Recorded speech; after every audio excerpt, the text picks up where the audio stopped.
दोस्तों आज मैं आपसे एक वो सत्य शेयर करने वाली हूँ जो अधिक से अधिक लोगों की समस्या होती है। पैसा जो कि आप लोगों को दे देते हो उसका काम चलाने के लिए या उसकी ज़रूरत के लिए। आपको लगता है कि चलो कोई मांग रहा है व्यक्ति तो उसका काम निकल जाए और हम शायद हमारे समय आने पर वो दे देगा।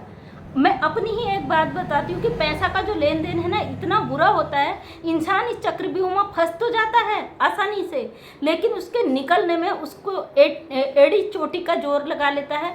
लेकिन वो चीज़ें इतनी गलत हो जाती हैं कि उसे फिर अफसोस होता है कि मैंने ये चीज़ें करी ही क्यों।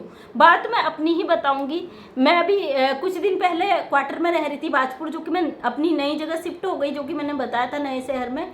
तो वहाँ पे मेरे कई फ्रेंड बने थे। एक मेरी फ्रेंड थी, काफ़ी अच्छी थी, सिंगल मदर थी, उसके बेटी भी बड़ी है, जॉब भी करती है। लेकिन उसका मुझे नहीं पता था कि ऐसा नहीं कि वो कमाती नहीं थी, वो अच्छी खासी पोस्ट में जॉब करती थी।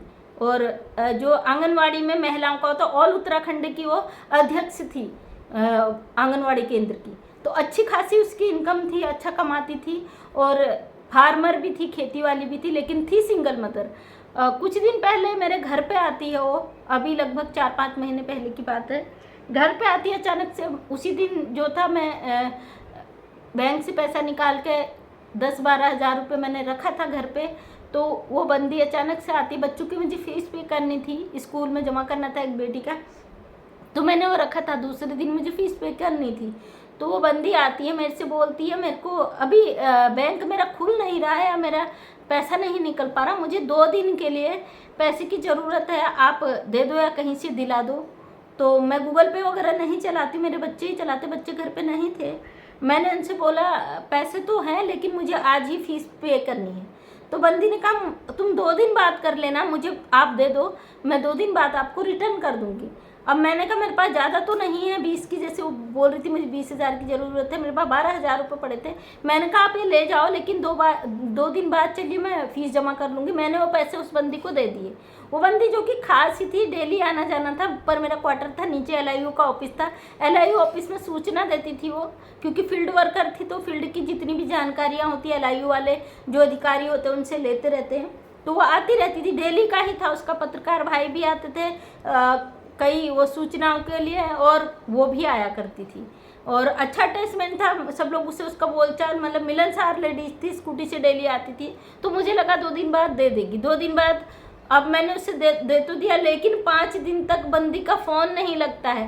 5वें दिन जैसे तैसे मैं उसके केंद्र में जो बड़ी हैं उनसे बात करती हूँ कि वो आई हैं तो मेरी बात करा दो। तो मेरे से पूछती क्या मैटर है। उनको मैंने बताया, बोला कि आप उनसे ये कह देना कि वो याद कर रही, बहुत इमरजेंसी।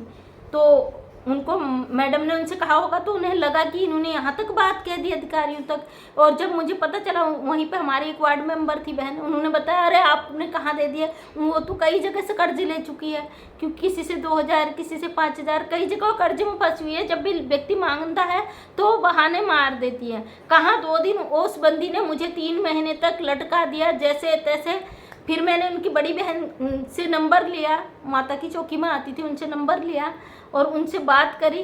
तो बड़े मुश्किल से वो बंदी मुझे आधे पैसे दे के गई और आधे उसने फिर भी नहीं दिए। बड़े मुश्किल से रो धो के वो पैसा मेरा निकल पाया। तो मैं इस वीडियो को शेयर करने का मेरा यही लक्ष्य है कि आप लोगों के जीवन में अधिकतर ऐसा होता है, आप दया में आ जाते हैं, इमोशनल हो जाते हैं, आपको लगता है कि हमारा पास पैसा है तो हम दूसरों के काम चला देते हैं, हमें तो मिल ही जाएगा।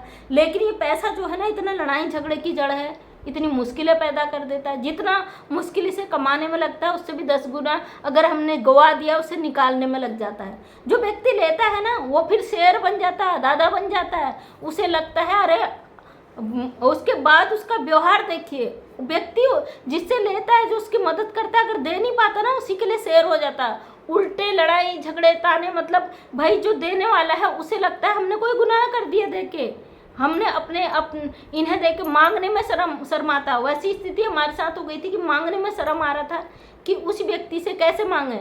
हमने उसे दिया है, उसका काम चला है। वो व्यक्ति ये जानने के बजाय कि दूसरा व्यक्ति मेरे काम आया है, अगर आज हम समय पर इसकी चीज़ लौटा देंगे कल हमें और में हेल्प करेगा, ये सोचने के बजाय उस पर शेर हो जाता है। जैसे कि चोरी उसने कर दी उसकी मदद करके, यही स्थिति बन जाती है। अगर आप इमोशंस में आ जाते हो, आप दया में आ जाते हो, पिघल जाते हो, कहीं ना कहीं नेक्स्ट अगला बंदा आपके सीधेपन का फ़ायदा उठा के आपको आप पर शेर बन जाता है। और ये स्थिति मैंने झेली है, इसलिए मुझे लगा ये चीज़ें मुझे शेयर करनी चाहिए, क्योंकि कई बार ऐसी घटनाएं आती हैं, कई लोग ऐसे आते हैं जो इस चीज़ से पीड़ित होते हैं और उनका मेरे ही थाने में इतने सारे केस आते हैं जो कहते हैं कि हमने इसे पैसा दिया था, इस बंदे ने नहीं लौटा है। इसलिए आपका जो पैसा है ना, अगर आप किसी अपने को, रिश्तेदार को या जान पहचान वाले को या मित्र को दे रहे हैं तो सोच लीजिए, आप देते इसलिए आपको लगता है हम उनकी नज़रों में अच्छे होंगे, चलो हम उसकी मदद कर रहे हैं, उस व्यक्ति का सही हो जाएगा, उसको आराम मिल जाएगा, उसका काम चल जाएगा।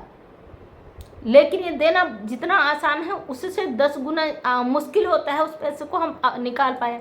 अगर निकाल भी पाए तो टुकड़े टुकड़ों में मिलेगा, ना आपका काम आएगा ना कुछ आएगा, और ऊपर से उस व्यक्ति की दुश्मनी ज़िंदगी भर की रह जाएगी। वो इस बात को ज़िंदगी भर अपने दिल में लेके चलेगा कि इस व्यक्ति ने मुझसे पैसा मांगा अपना वापस।